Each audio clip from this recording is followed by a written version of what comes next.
Lumaki akong hindi tulad ng ibang bata sa baryo namin. Kahit noon pa man ay ramdam ko na may kakaiba sa akin na hindi ko maipaliwanag. Ang pangalan ko ay Elian at sa maliit naming tahanan sa gilid ng kagubatan ako lumaki kasama ang lola kong si Aling Sabel. Siya lang ang nagpalaki sa akin mula pagkabata at kahit kailan ay hindi niya binanggit ang tungkol sa mga magulang ko. Tuwing tinatanong ko siya, ngumingiti lang siya ng pilit at sinasabing sapat na raw na alam kong mahal nila ako. Bata pa ako noon kaya tinanggap ko na lang yon. Pero habang tumatanda ako, mas lalo kong nararamdaman na may tinatago siya. Tahimik ang buhay namin sa baryo. Sanay na ako sa simpleng araw-araw, sa paggising ng maaga para tumulong sa mga gawain at sa pakikinig sa mga kwento ng mga matatanda tungkol sa mga nilalang na umano'y naninirahan sa kagubatan. May mga nagsasabing may mga diwata raw na nagbabantay sa mga puno at may mga bampirang bumagala sa dilim, naghahanap ng biktima. Nung una, iniisip ko na katang-isip lang ang lahat ng yon, panakot sa mga batang ayaw matulog. Pero habang lumalaki ako, unti-unti kong nararamdaman na parang hindi lang iyon simpleng kwento. May mga pagkakataon kasing nakakakita ako ng mga anino sa gilid ng paningin ko, mga anyong mabilis na nawawala kapag sinusubukan kong titigan ng direkta. May mga gabi rin na parang may bumubulong sa akin, mahina at halos hindi marinig, pero malinaw na may sinasabi. Kapag sinasabi ko iyon kay Lola, agad niya akong pinapatahimik at pinapapasok sa loob ng bahay. Sinasara niya ang mga bintana at sinisigurong nakasindi ang ilaw. Parang may kinatatakutan siya na hindi niya kayang banggitin. Isang bagay ang paulit-ulit niyang ipinapaalala sa akin, at iyon ay huwag na huwag akong lalabas ng bahay kapag gabi, lalo na kapag bilog ang buwan. Hindi niya ipinalimanag kung bakit, pero ramdam ko ang bigat ng babala niya sa bawat salitang binibitawan niya. May mga gabi rin na nakatayo siya sa tabi ng bintana, tahimik na nakatanaw sa kagubatan, parang may hinihintay o binabantayan. Doon ako nagsimulang magduda na hindi lang ako ang may itinatago. Sa kabila ng lahat, sinubukan kong mamuhay ng normal. Nakikipaglaro ako sa ibang kabataan, tumutulong sa mga kapitbahay at pinipilit kong huwag pansinin ang mga kakaibang nararamdaman ko. Pero may mga pagkakataon na hindi ko mapigilan ang sarili ko. Tulad na lang ng isang araw, nadapa ako habang naglalaro at nasugatan ang tuhod ko.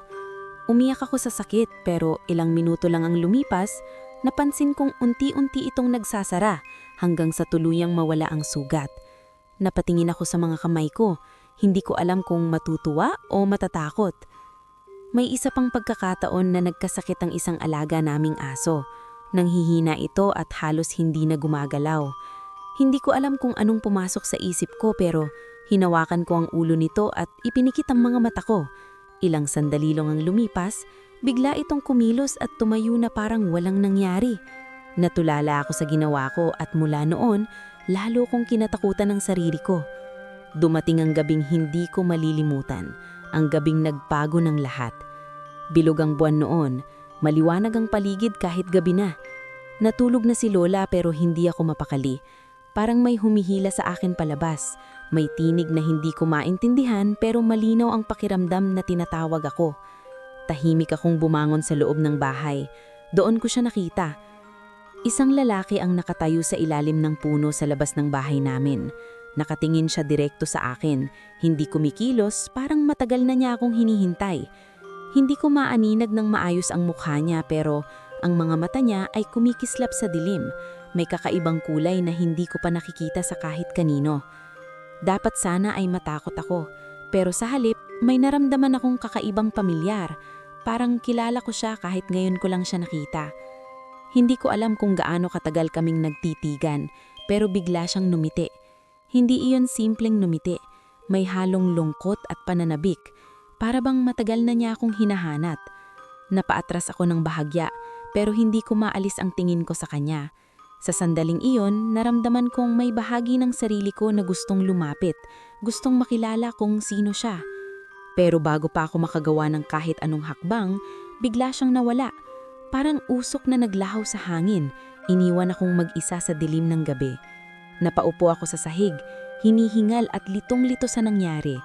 Hindi ko alam kung panaginip lang ba yon o totoo, Pero isang bagay ang sigurado ko, hindi na magiging normal ang buhay ko matapos ang gabing iyon. At sa unang pagkakataon, naramdaman ko na ang lahat ng babala ni Lola, ang mga kwento tungkol sa mga nilalang sa kagubatan at ang mga kakaibang bagay na nangyayari sa akin ay konektado. Hindi ko pa alam kung paano pero alam kong palapit na ako sa katotohanan na matagal nang itinatago sa akin. Kinabukasan, maaga akong nagising pero hindi pa rin maalis sa isip ko ang nakita ko noong gabi. Tahimik ang paligid tulad ng dati, pero para bang may naiwan na kakaibang pakilamdam sa hangin. Habang naghahanda ako ng almusal kasama si Lola, palihim ko siyang pinagmamasdan. Pareho pa rin ang kilos niya, maingat, tahimik, pero ramdam ko na may iniiwasan siyang tingnan. Parang may alam siya na hindi niya kayang sabihin sa akin. Hindi ko na napigilan ang sarili ko. Tinanong ko siya tungkol sa lalaking nakita ko sa labas. Saglit siyang natigilan, parang naputol ang galaw niya. Dahan-dahan niyang ibinaba ang hawak niyang sandok at tumingin sa akin. Sa mga mata niya, nakita ko ang takot na matagal niyang itinatago. Pero imbes na sagutin ang tanong ko, mahina niyang sinabi na baka nananaginip lang ako. Pilit niyang ibinalik sa normal ang usapan pero alam kong nagsisinungaling siya. Doon ko lalong naramdaman na hindi ko na kayang manatiling walang alam. Buong araw akong balisa. Kahit anong gawin ko, paulit-ulit bumabalik sa isip ko ang mga mata ng lalaking iyon. Hindi iyon simpleng tanaginip. Ramdam ko hanggang ngayon ang bigat ng tingin niya, ang kakaibang koneksyon na hindi ko maipaliwanag. Habang papalubog ang araw, lalo akong kinakabahan. Parang may inaasahan ako, kahit hindi ko alam kung ano iyon. Pagsapit ng gabi, hindi ako agad natulog. Tahimik lang akong nakahiga, nakatitig sa kisame habang pinakikinggan ang mahinang huni ng mga insekto sa labas. Maya-maya, naramdaman ko na naman ang pamilyar na pakiramdam. Parang may tumatawag sa akin. Hindi ito tunog na naririnig ng tenga kundi isang pakilamdam na diretso sa isip ko. Malinaw ang direksyon, papunta sa kagubatan. Sinubukan kong balewalain pero mas lumalakas ito habang tumatagal. Hindi ko na napigilan ang sarili ko. Dahan-dahan akong bumangon, sinigurong tulog na si Lola at tahimik na lumabas ng bahay. Malamig ang hangin ng gabi at maliwanag ang buwan, halos parang araw sa liwanag nito. Habang naglalakad ako papunta sa kagubatan, ramdam ko ang kaba at pananabik na sabay na bumabalot sa akin. Habang papalapin ako sa daan, napansin kong unti-unting nagiging tahimik ang paligid. Nawawala ang mga tunog ng mga hayop at ang hangin ay parang tumitigil. Doon ko naramdaman na hindi na ito basta kagubatan na nakasanayan ko. May kakaibang presensya na bumabalot sa lugar. Parang may mga matang nakamasid mula sa dilim. Bigla akong napatigil nang maramdaman kong may sumusunod sa akin. Mabigat ang pakiramdam, parang may aninong nakadikit sa likod ko. Dahan-dahan akong lumingon at doon ko siya nakita muli. Nakatayo siya ilang hakbaman layo sa akin. Hindi gumagalaw, pero malinaw ang presensya niya. Ngayon, mas maayos ko na siyang nakita. Matangkad siya, maputla ang balat, at ang mga mata niya ay may kakaibang kinang na parang nagliliwanag sa dilim. Hindi ako nakapagsalita agad. Tila tuyuan ako ng laway habang nakatitig sa kanya. Pero siya ang unang nagsalita. Mahina pero malinaw ang boses niya. Parang may lalim na hindi pangkaraniwan. Tinawag niya ang pangalan ko at doon ako lalong nagulat. Paano niya nalaman kung sino ako? Dahan-dahan siyang lumapit pero hindi ako umatras. Hindi ko maintindihan kung bakit pero hindi ako natatakot sa kanya. Sa halip, mas nangingibabaw ang pakilamdam na parang matagal ko na siyang kilala. Ipinakilala niya ang sarili niyang bilang Ravian. Maiksi lang ang sinabi niya pero sapat na para mas lalo akong malito. Sinabi niya na matagal niya akong hinahanap, na hindi ako basta tao lang at hindi rin basta-basta ang pagkatao ko. Hindi ko agad naintindihan ang ibig niyang sabihin pero bago pa ako makapagtanong, tumingin siya sa paligid na parang may iniintindi. Sandali siyang natahimik, saka muling tumingin sa akin. Doon niya sinabi ang mga salitang hindi ko inaasahang maririnig. Sinabi niya na hinahanap na ako ng iba at hindi na ligtas na manakili ako sa baryo, na ang mga bagay na nangyayari sa akin ay simula pa lamang ng mas malaki at mas mapanganib na katotohanan. Hindi ko alam kung paniniwalaan ko siya, pero ramdam ko ang seryosong bigat sa bawat salita niya. Tinuro niya ang mas malalim na bahagi ng kagubatan. Sinabi niya na doon ko malalaman ang lahat ng sagot na matagal ko nang hinahanap. Saglit akong naalinlangan. Nasa isip ko si Lola, ang bahay namin, ang simpleng buhay na nakasanayan ko. Pero sa kabilang banda, nandito ang pagkakataon na malaman kung sino talaga ako. Sa huli, pinili kong sumunod. Hindi dahil sa wala na akong ibang mapupuntahan, kundi dahil na hindi ko na kayang mamuhay na puno ng tanong. Tahimik akong tumanggo at sa sandaling iyon, bahagyang nagseryos si Rivian. Hindi ito katulad ng ngiti niya nung una. Ngayon, mas malinaw na may halong lungkot at pag-asa. Habang sabay kaming naglalakad papasok sa mas madilim na bahagi ng kagubatan, ramdam ko na unti-unti akong lumalayo sa mundong nakasanayan ko. Hindi ko alam kung ano ang hihintayin sa akin sa unahan, pero sigurado ako sa isang bagay. Simula pa lang ito ng paglalakbay ko sa katotohanang matagal nang nakatago sa akin. Habang papalalim kami ni Rabian sa kagubatan, napansin kong unti-unting nagbabago ang paligid. Hindi na ito ang pamilyar na gubat na madalas kong nakikita tuwing araw. Ang mga puno ay tila mas matatangkad, mas siksik, at ang hangin ay may kakaibang lamig na hindi ko maipaliwanag. Parang may manipis na hangganan kaming tinawid, isang lugar na hindi nasakop ng mundo ng mga ordinaryong tao. Tahimik lang si Ravien habang naglalakad kami, pero ramdam ko ang pagiging alerto niya. Paminsan-minsan ay tumitingin siya sa paligid, parang may binabantayan. Gusto ko siyang tanungin ng napakaraming bagay pero hindi ko alam kung saan magsisimula. Ang bawat hakbang ko ay puno ng kaba at kuryosidad. Pakiramdam ko, sa bawat segundo, papalapit ako sa katotohanang matagal ko nang hinahanap pero kinatatakutan ko hing malaman. Maya-maya, napansin kong may mga liwanag na kumikislap sa pagitan ng mga puno. Noong una, akala ko ay mga alitap-tap lang, pero habang papalapit kami, napagtanto kong iba ito.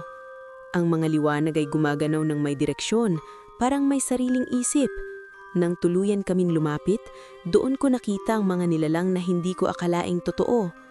May mga anyong kahawig ng tao pero hindi ganap. Ang balat nila ay tila kumikintab at ang mga mata nila ay nagliliwanag sa dilim.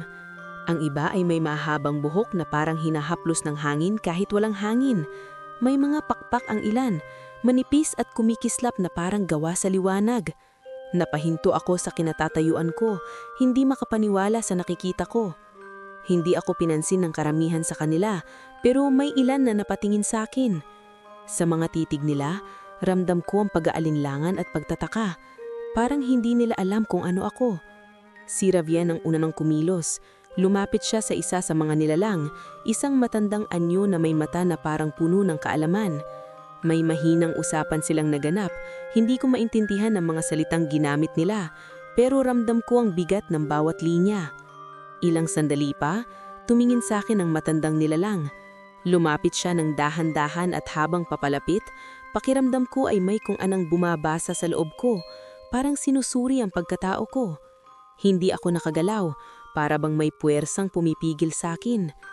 Doon nagsalita si Ravien. Sinabi niya na ako ang batang matagal nang tinatago sa mundo ng mga tao, na ako ang anak ng dalawang nilalang na hindi kailanman dapat nagsama. Hindi ko agad naintindihan ang ibig niyang sabihin pero ramdam ko na malapit na akong marinig ang katotohanang magpapabago sa lahat. Dahan-dahang ipinaliwanag ng matandang nilalang ang pinagmulan ko. Ang ina ko ay isang diwata, isa sa mga tagapangalaga ng kalikasan at liwanag. Ang ama ko naman ay isang vampira, isang nilalang ng gabi na kinatatakutan ng maraming mundo. Sa sandaling iyon, parang tumigil ang lahat. Hindi ako nakapagsalita. Hindi ko alam kung paano ko tatanggapin ang narinig ko. Pakiramdam ko ay nahati ang pagkatao ko sa dalawa. Paano na ding posible iyon? Paano nagkaroon ng ugnayan ng dalawang nilalang na magkaibang mundo at likas na magkaaway? At higit sa lahat, bakit ako ang naging bunga ng ganoong pagsasama? Naghalo ang emosyon sa dibdib ko, galit, lungkot at pagkalito. Tinanong ko kung nasaan ang mga magulang ko. Saglit na natahimik ang paligid. Si Ravien ang sumagot pero hindi niya direktang sinagot ang tanong ko. Sa halip, sinabi niya na ang pagkatao ko ang dahilan kung bakit ako inilayo sa mundong ito. Ipinaliwanag niya na ang pagsasama ng isang diwata at isang vampira ay ipinagbabawal. Hindi ito katanggap-tanggap sa alingmang panig. Nang ipanalak ako, naging simbolo ako ng isang bagay na kinatatakutan nila, isang nilalang na maaring magdala ng balanse o tuluyang magpasiklab ng mas malaking digmaan. Kaya napilitan ng mga magulang ko na ilayo ako. Ibinigay nila ako sa isang mortal upang maprotektahan ako sa mata ng parehong mundo. Doon ko naalala si Lola, ang lahat ng pagtatago niya, ang mga babawal niya, ang takot sa bawat gabi. Lahat pala iyon ay para protektahan ako sa katotohanang hindi ko pa handang harapin noon. Hindi ko alam kung ano ang mararamdaman ko.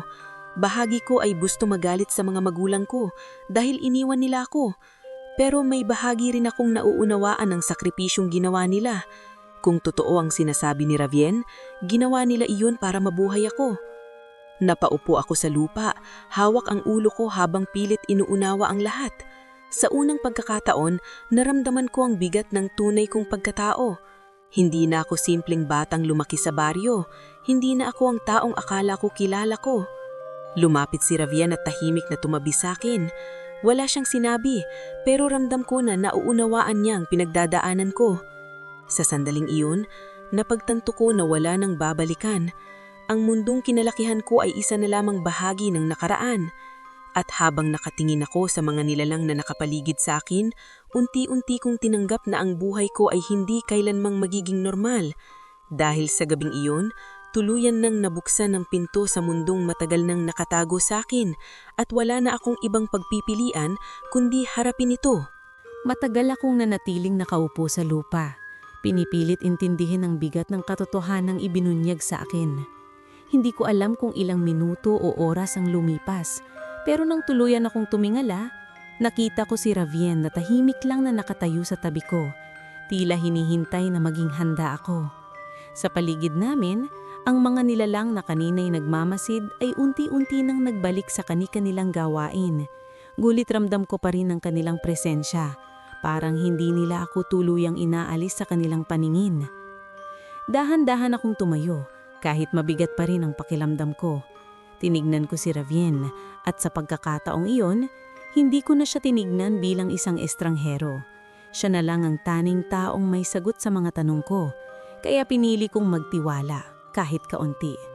Mahina akong nagtanong kung paano nagsimula ang lahat, kung paano nagkakilala ang mga magulang ko, at kung bakit umabot sa puntong kailangan nila akong iiwan.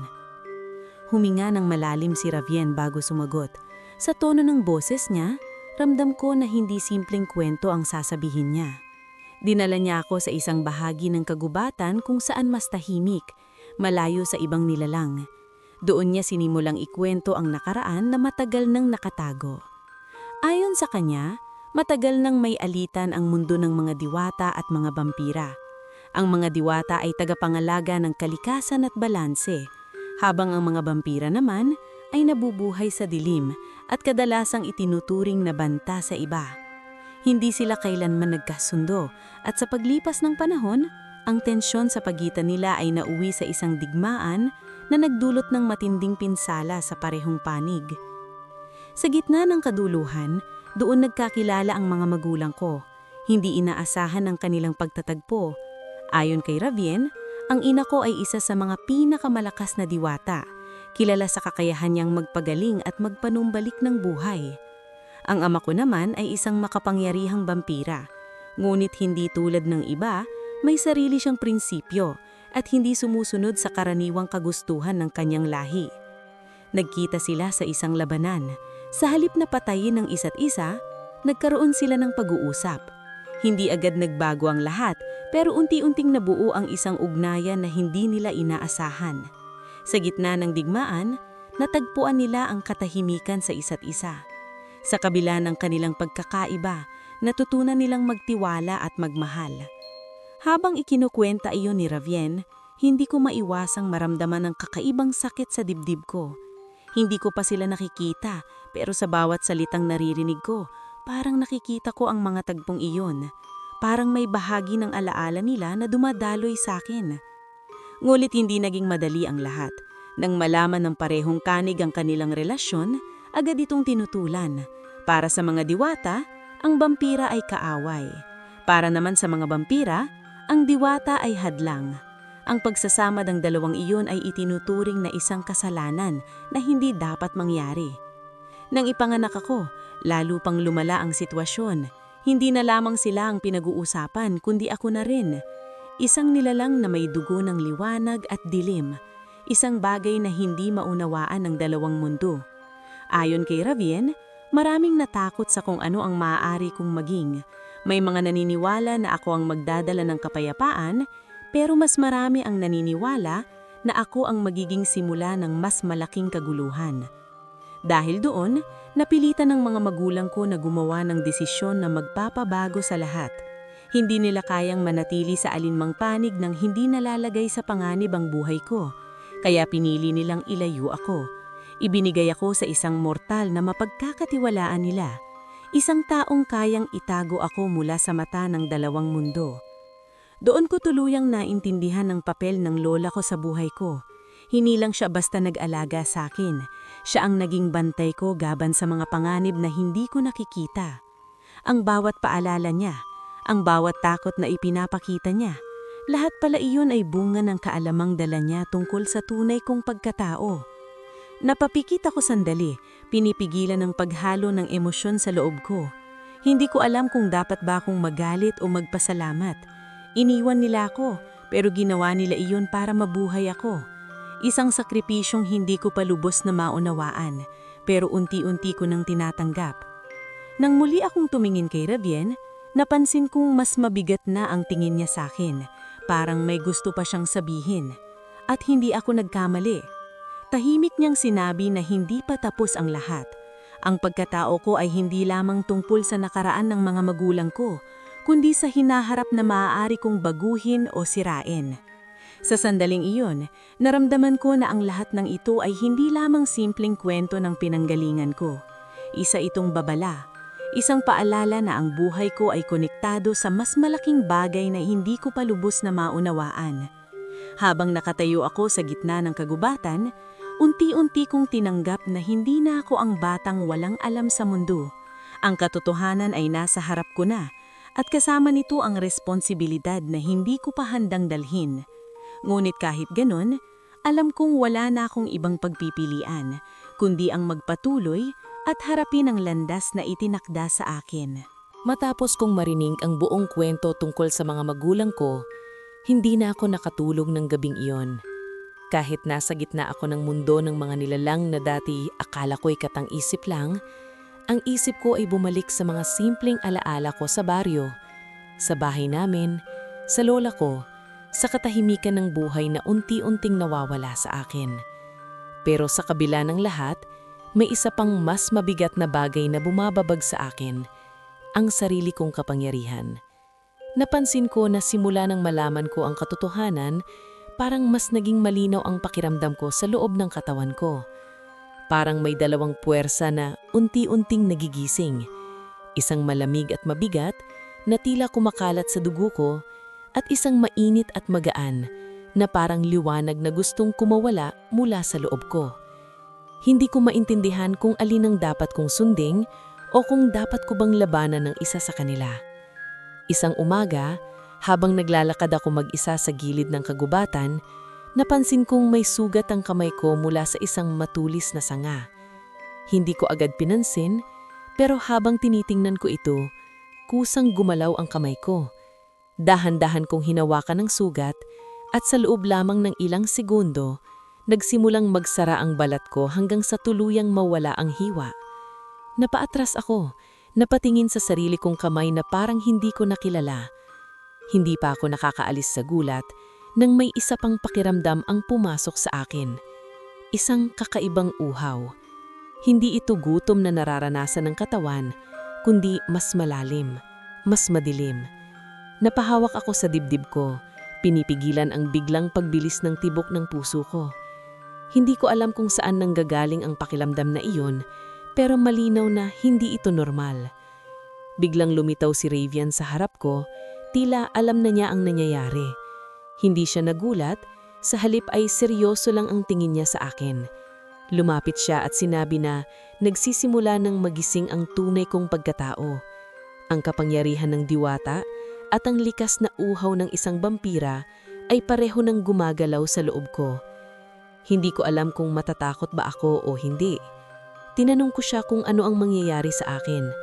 Saglit siyang natahimik bago sumagot. Sinabi niya na darating ang panahon na kailangan kong matutunang kontrolin ang dalawang iyon.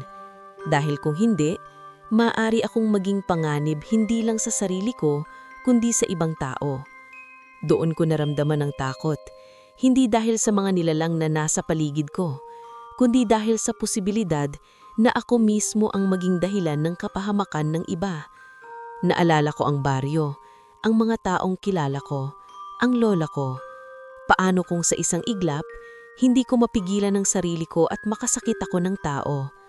Napaupo ako sa lupa, hawak ang ulo ko habang pilit pinapakalma ang sarili ko. Sinubukan kong huminga ng malalim, pero sa bawat segundo, mas lumalakas ang pakiramdam na parang may humihila sa akin pababa, sa mas madilim na bahagi ng pagkatao ko. Lumapit si Ravian at dahan-dahang hinawakan ang balikat ko.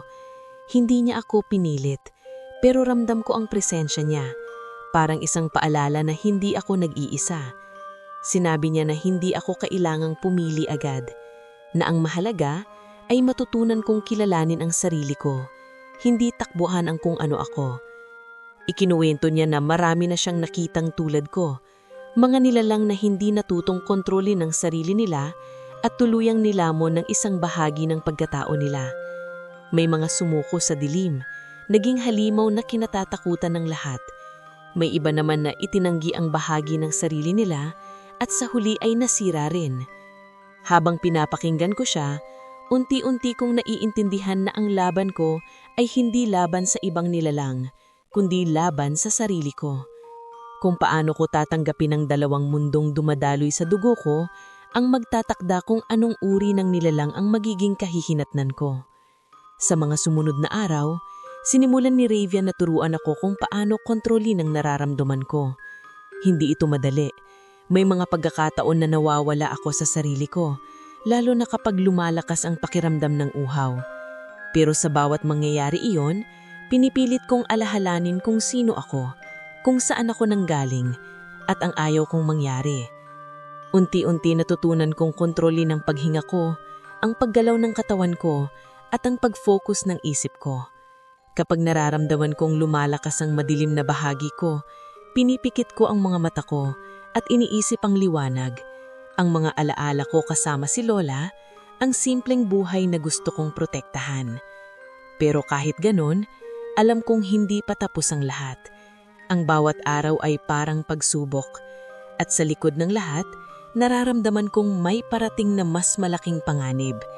Hindi ko pa ito nakikita, pero ramdam ko na parang may mga matang nakamasdan sa akin mula sa malayo. At habang patuloy kong pinipilit kontrolin ang sarili ko, unti-unti kong tinatanggap ang katotohanan na hindi ko kayang takasan ng kung sino ako. Hindi ako basta nilalang ng liwanag o dilim. Ako ay parehong bahagi ng dalawang mundo, at ang paraan kung paano ko gagamitin ang kapangyarihang iyon ang magtatakda kung anong uri ng nilalang ang magiging kahihinatnan ko. Ilang araw matapos kong simulan ang pagsasanay kasama si Ravian, napansin kong nagiging mas tahimik ang paligid sa tuwing gabi. Hindi ito ang katahimikang payapa, kundi isang uri ng pananahimik na parang may nagbabantay, naghihintay ng tamang sandali. Hindi ko man gustong aminin, nararamdaman ko na may mga nilalang na nakakaalam na kung nasaan ako. Isang gabi, habang nagpapahinga ako sa gilid ng kagubatan, bigla kong naramdaman ang matinding lamig na bumalot sa hangin. Hindi ito natural, parang may dumaan na presensya na nagdala ng kadiliman. Napatingin ako kay Ravian at agad kong nakita ang pagbabago sa mukha niya. Naging seryoso ang mga mata niya, at bahagya siyang tumayo na parang handang lumaban. Hindi niya na kailangang magsalita para maintindihan ko. May paparating. Maya-maya, sunod-sunod na anino ang lumitaw mula sa pagitan ng mga puno. Mabagal silang naglalakad palabas ng dilim, pero sa bawat hakbang nila, ramdam ko ang bigat ng presensya nila. Nang tuluyan silang lumapit sa liwanag ng buwan, doon ko nakita ang tunay nilang anyo. Mapuputla ang balat, Matatalim ang mga mata at ang kilos nila ay parang mga mandaragit na nakakita ng matagal nang hinahanap na biktima, mga vampira. Napaatras ako ng bahagya, hindi dahil sa takot lang, kundi dahil sa pakiramdam na may koneksyon ako sa kanila na hindi ko maipaliwanag. Parang may bahagi ng sarili ko ang kumikilala sa kanila kahit ayaw kong tanggapin yon. Isa sa kanila ang lumapit sa unahan. Mas matangkad siya kaysa sa iba at ang mga mata niya ay mas malamig, mas matalim. Tinitigan niya ako mula ulo hanggang paa, parang sinusuri kung totoo ba ang nakikita niya. Sa sandaling iyon, naramdaman kong parang hinuhubad niya ang lahat ng pagtatago ko. Mahina siyang ngumiti pero walang init sa ngiting iyon. Sinabi niya na matagal na nila akong hinahanap, na ang dugo ko ay hindi dapat nasasayang sa mundo ng mga tao o sa mga diwata. Ayon sa kanya, ako ay kabilang sa kanila at panahon na para bumalik ako sa tunay kong pinanggagalingan. Bago pa ako makasagot, humakbang si Ravien sa harap ko. Kitang-kita ko ang tensyon sa pagitan nila. Hindi na ito simpleng usapan, kundi isang komprontasyon na matagal nang inaasahan. Sinabi ni Ravien na wala silang karapatan na kunin ako, na ang desisyon ay nasa akin. Pero halatang hindi iyon mahalaga sa pinuno ng mga vampira. Sa isang iglap, kumilos ang mga vampira. Mabilis, halos hindi ko na nakita ang galaw nila. Isa sa kanila ang sumugod kay Ravien at doon nagsimula ang gulo. Hindi na ako nakapag-isip. Ang katawan ko ay kusang gumalaw, parang may instinct na umusbong sa loob ko. Naramdaman ko ang pag-init ng kamay ko kasabay ng pagdaloy ng kakaibang enerhiya sa katawan ko. Nang may isang vampira na papalapit sa akin, itinaas ko ang kamay ko nang hindi nag-iisip. Isang liwanag ang sumabog mula rito, tumama sa kanya at nagpahinto sa pag-atake niya. Napaatras siya, tila nasunog sa tinamaan niya. Pero kasabay ng liwanag na iyon, lumakas din ang pakilamdam ng uhaw sa loob ko. Mas matindi kaysa dati. Napahawak ako sa dibdib ko, pinipilit kontrolin ang sarili ko habang nagpapatuloy ang labanan sa paligid ko. Hindi ko alam kung gaano katagal iyon tumagal. Ang alam ko lang, sa bawat galaw ko, parang may dalawang puwersa na naglalaban sa loob ko. Gusto kong gamitin ang lakas ko para ipagtanggol ang sarili ko, pero may bahagi rin akong gustong sumuko sa dilim, sa mas madali at mas malakas na kapangyarihan. Sa huli, pinili kong manatiling nakatayo. Sa bawat atake ng mga vampira, ginamit ko ang liwanag na kaya kong ilabas. Hindi ito perpekto at ramdam kong nauubos ang lakas ko sa bawat paggamit nito, pero sapat ito para mapigilan sila. Nang makita ng pinuno nila na hindi nila ako basta-basta makukuha, itinaas niya ang kamay niya, hudyat sa pag-urong ng kanyang mga kasamahan. Isa-isa silang umatras pero hindi nila inalis ang tingin nila sa akin. Bago tuluyang mawala sa dilim, nagsalita muli ang pinuno. Sinabi niya na hindi pa tapos ang lahat, na babalik sila at sa susunod hindi na sila aatras. Sa tono ng boses niya, alam kong hindi iyon bantalang. Pangako iyon. Pagkatapos nilang mawala, bumagsak ako sa tuhod ko, hinihingal at nanghihina. Parang naubos ang lahat ng lakas ko sa katawan ko. Lumapit si Ravien at agad kong inalalayan. Hindi niya kailangang sabihin, pero alam kong nakita niya ang nangyari sa akin. Tahimik kaming nanatili roon sandali. Pareho naming alam na hindi naligtas na manatili sa lugar na iyon. Ang mundo na pilit kong tinatanggap ay tuluyan ng lumapit sa akin at wala na akong magagawa para pigilan ito. Habang unti-unti akong tumatayo, alam kong hindi na ako makakabalik sa dati kong buhay. Hindi na ako basta taga-masidlang. Ako na mismo ang sentro ng kaguluhan na matagal nang umiikot sa dalawang mundong pinanggalingan ko. At sa unang pagkakataon, naramdaman ko na ang laban na ito ay hindi ko na maiiwasan. Matapos ang gabing iyon, hindi na kami nag-aksaya ng oras. Kitang-kita ko sa mukha ni Ravien na hindi na sapat ang pananatili namin sa lugar na iyon. Hindi na ako ligtas, at lalong hindi naligtas ang baryong kinalakihan ko kung sakaling sundan ako ng mga vampira roon. Kahit mabigat sa loob ko, alam kong kailangan kong iwan ang lahat ng nakasanayan ko para maprotektahan ng mga taong mahalaga sa akin. Habang naglalakad kami papalayo sa pamilyar na bahagi ng kagubatan, hindi ko maiiwasang lumingon ng ilang beses. Sa isip ko, paulit-ulit na bumabalik ang mukha ni Lola. Hindi ko man siya nakapaalam, umaasa akong kahit papano ay mauunawaan niya kung bakit kailangan kong umalis. Mas mabuti nang ako ang mawala kaysa madamay siya sa mundong hindi niya dapat kinasasangkutan. Habang patuloy ang paglalakbay namin, napansin kong unti-unting nagbabago ang paligid. Mas nagiging maliwanag ang hangin kahit nagabi pain. May kakaibang liwanag na nagmumula sa mga dahon, parang may sariling buhay ang kagubatan na ito. Hindi ito katulad ng lugar kung saan ko unang nakita ang mga nilalang. Mas payapa ang pakiramdam dito, pero may kasamang bigat. Parang sinusuri ako ng mismong lupa na tinatapakan ko. Sinabi ni Ravien na papunta kami sa lupain ng mga diwata. Doon, mas ligtas ako kahit papaano. Doon ko rin mas mauunawaan ng bahagi ng sarili kong nagmumula sa liwanag. Hindi ako agad nagsalita. May bahagi sa akin na nag-aalinlangan. Kung ang mga vampira ay gustong kunin ako, paano naman ang mga diwata? Tatanggapin ba nila ako? O katulad din ng iba, titingnan nila ako bilang isang banta.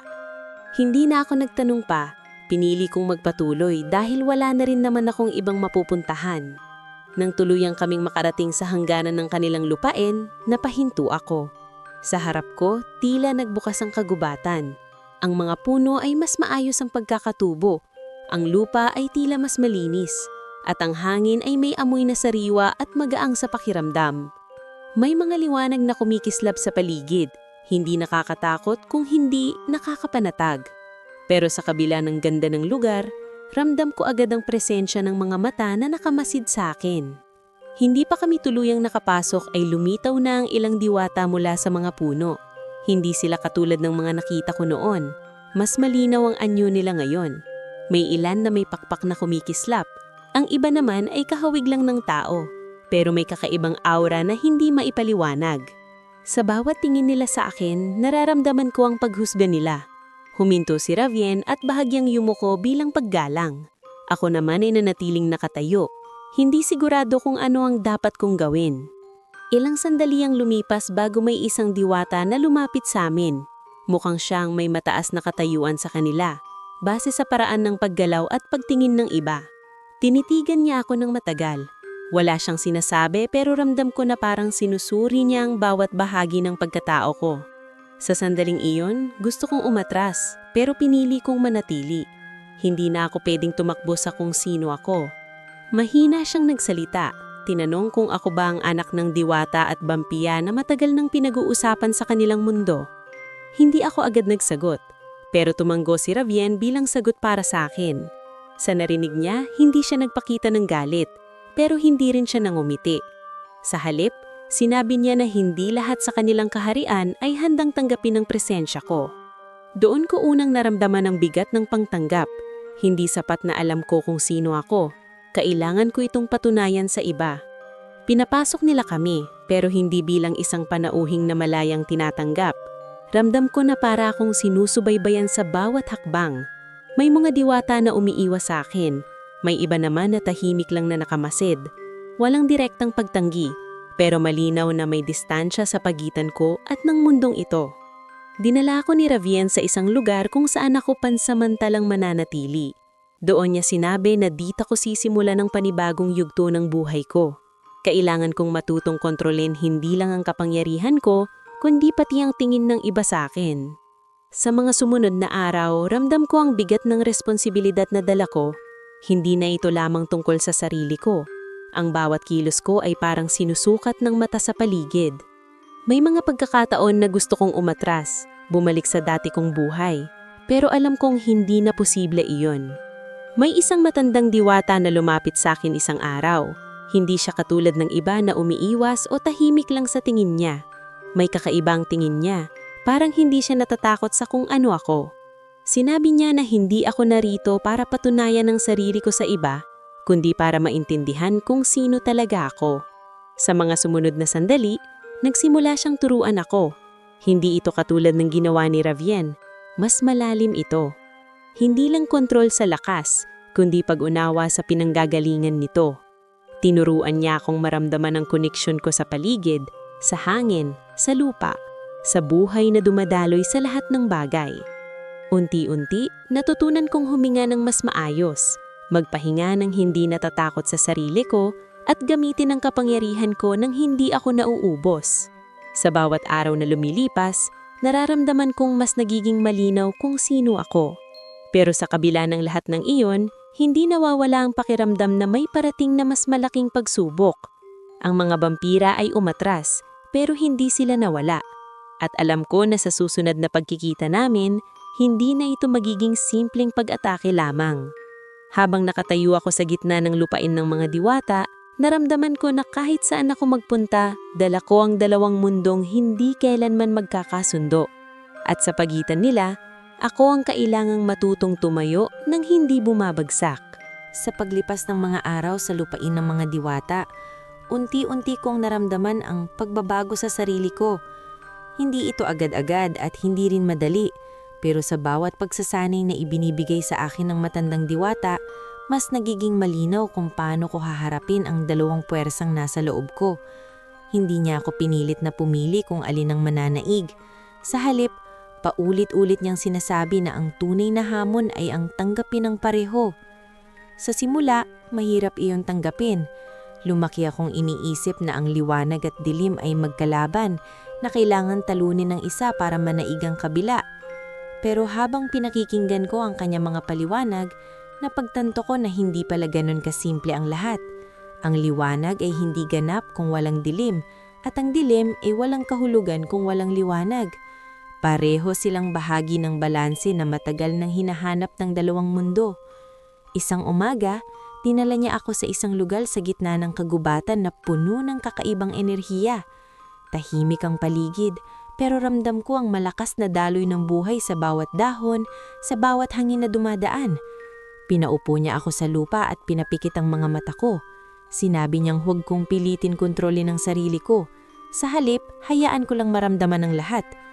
Noong una, puro kaguluhan ang naramdaman ko. Ang malamig na daloy ng dugo na tila naghahanap ng mas malalim na uhaw, at ang mainit na liwanag na gustong lumabas at magbigay buhay. Naghalo ang dalawang iyon sa loob ko, parang dalawang alon na nagbabanggaan. Napahigpit ang hawak ko sa lupa, pilit pinipigilan ng sarili ko na hindi mawalan ng kontrol. Pero sa gitna ng kaguluhan, naalala ko ang sinabi ng matandang diwata. Hindi ko kailangang labanan ang nararamdaman ko. Kailangan ko itong tanggapin. Dahan-dahan akong huminga. Pinakawalan ng takot na matagal kong kinikimkim. Hindi ko tinulak palayo ang dilim. At hindi ko rin pinilit hawakan ng liwanag. Hinayaan ko silang magtagpo. Sa unang pagkakataon, hindi sila nagbanggaan. Sa halip, unti-unti silang naghalo. Ang lamig ay hindi na nakakatakot at ang init ay hindi na nakakasunog. Parang natagpuan nila ang isang punto kung saan maaari silang magsama nang hindi sinisira ang isa't isa. Nang imulat ko ang mga mata ko, napansin kong may mahinang liwanag na bumabalot sa mga kamay ko, pero sa ilalim nito ay may mas malalim na enerhiya na hindi ko pa nararamdaman noon. Tumingin sa akin ang matandang diwata at bahagyang ngumiti. Sinabi niyang iyon ang unang hakbang sa tunay na pagkilala sa sarili ko. Hindi ko kailangang itanggi ang alinman sa dalawang bahagi ko. Sa halip, kailangan kong matutunan kung paano sila pagsamahin. Sa mga sumunod na araw, mas naging malinaw ang bawat galaw ko. Kapag ginagamit ko ang kapangyarihan ng diwata, hindi na ako agad napapagod. Kapag nararamdaman ko ang uhaw ng vampira, mas kaya ko na itong pigilan nang hindi nawawala sa sarili ko. Hindi ito perpekto pero ramdam kong may progreso.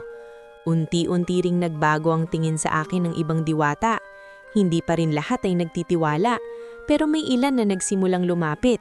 May mga nagtatanong, may mga nagmamasid na hindi na puno ng pag-aalinlangan. Kahit papaano, naramdaman kong hindi na ako ganap na estranghero sa lugar na iyon.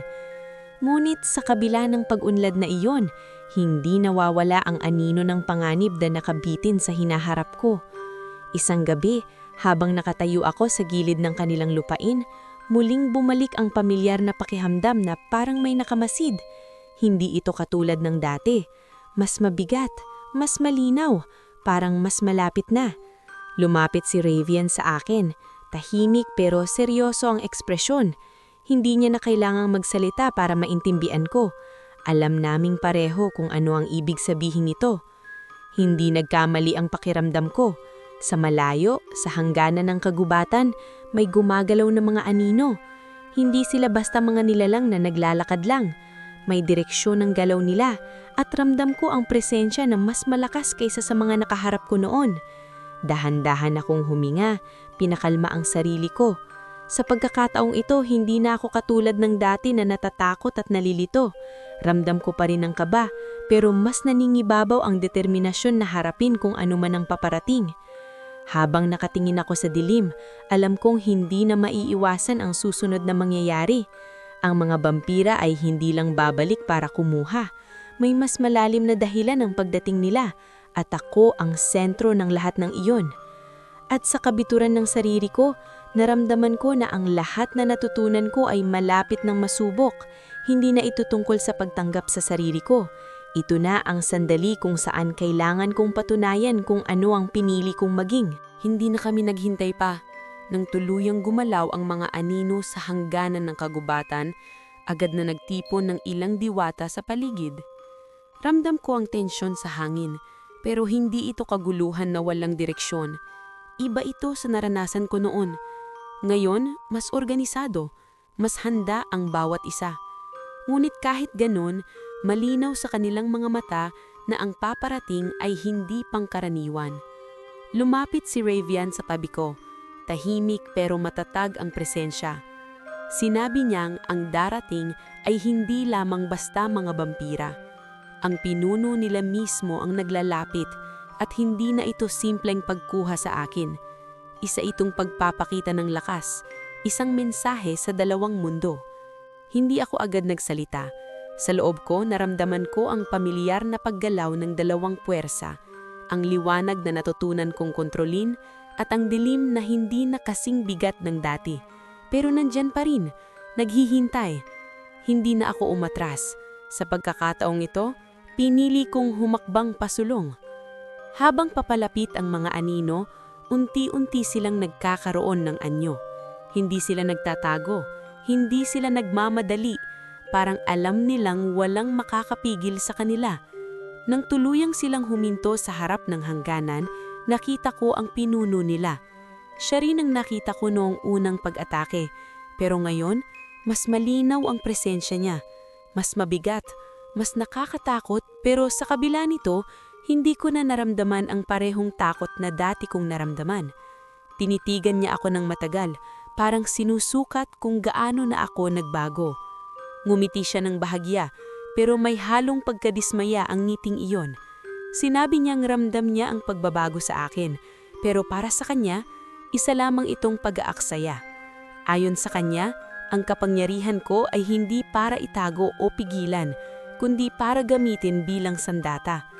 Bago pa magsalita ang iba, humakbang ako papalapit. Narinig ko ang mahinang pagtututol mula sa likod ko, pero hindi na ako tumingin.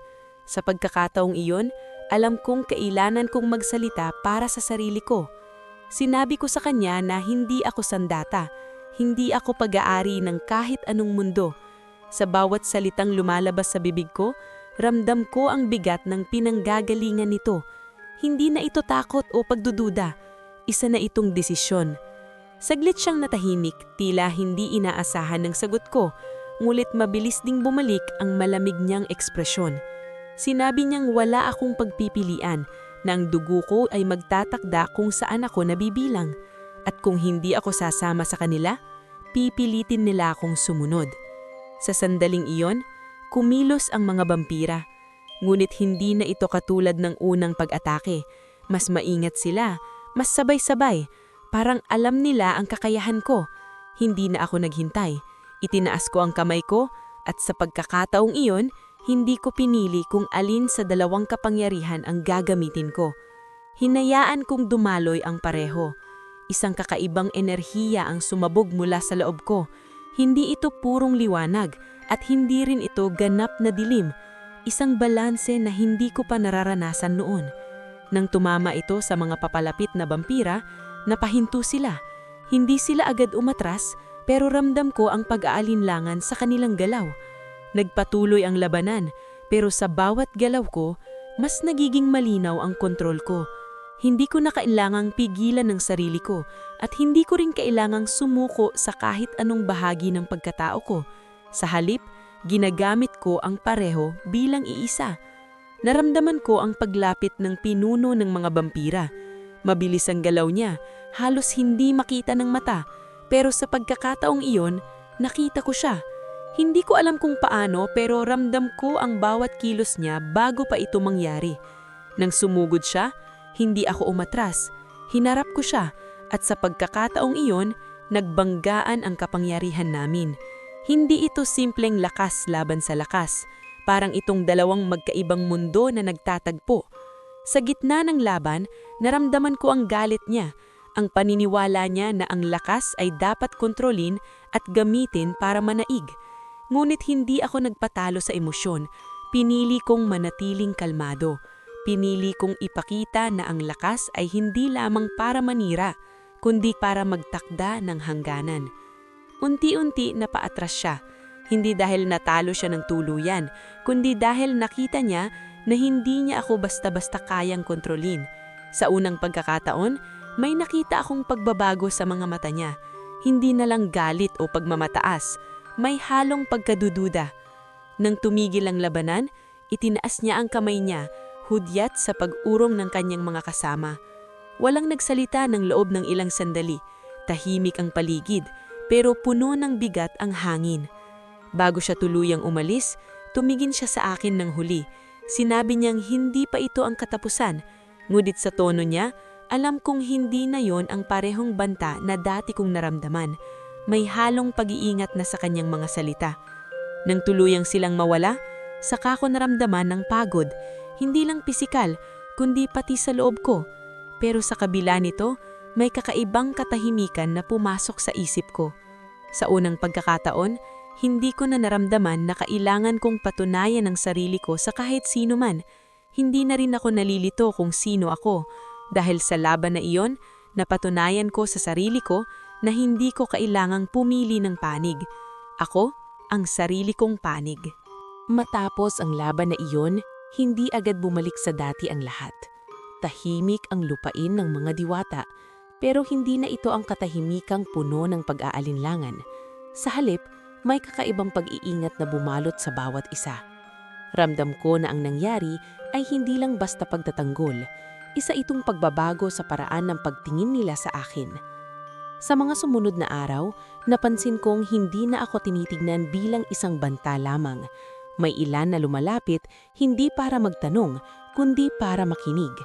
May iba na tahimik pa rin pero hindi na ganoon kabigat ang paghusga sa kanilang mga mata. Hindi ko sila pinilit na tanggapin ako. Alam kong ang tiwala ay hindi ibinibigay agad. Pero sa kauna-unahang pagkakataon, naramdaman kong may puwang ako sa mundong ito. Lumapit sa akin ang matandang diwata na nagturo sa akin. Hindi siya nagsalita agad, pero ang paraan ng pagtingin niya ay puno ng pag-unawa.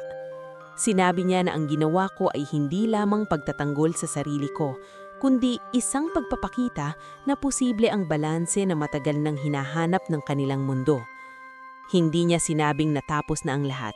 Sa halip, pinaalala niya na ang landas na pinili ko ay isang panghabang buhay na tungkulin.